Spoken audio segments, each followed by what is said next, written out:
sous un chapiteau installé au Centenary Stadium de Limbe. Des cercueils contenant quelques parties des squelettes des délégués départementaux du Ndian, enlevés en 2021 et assassinés par les combattants séparatistes anglophones. 2 années plus tard, leurs ossements ont été retrouvés à Makobe, un village de l'arrondissement des Kondotiti, le 6 août 2023. Ce mercredi, une cérémonie officielle est organisée en leur mémoire. Le gouverneur de la région du sud-ouest Cameroun préside les obsèques communes sous très haute instruction du chef de l'État. Les familles, quand elles le voudront, vont entrer en possession des restes mortuaires.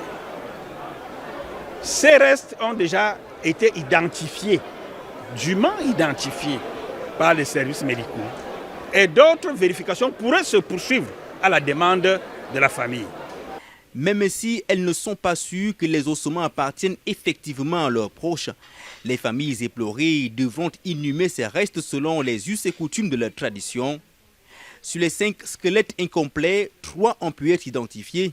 Mais on ne sait par quelle alchimie cette identification a pu être réalisée à partir de la carte nationale d'identité et d'autres documents personnels des défunts.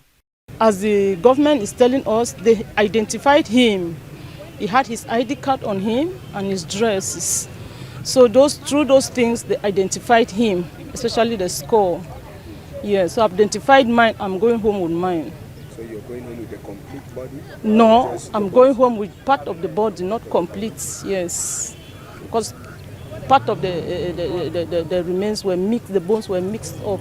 Yes. Des obsèques de trop pour le sénateur Mbelamoki Charles, qui affirme que la région du sud-ouest Cameroun subit autant de meurtres dans cette crise sociopolitique. Pourtant, la situation est sous contrôle selon le gouvernement camerounais.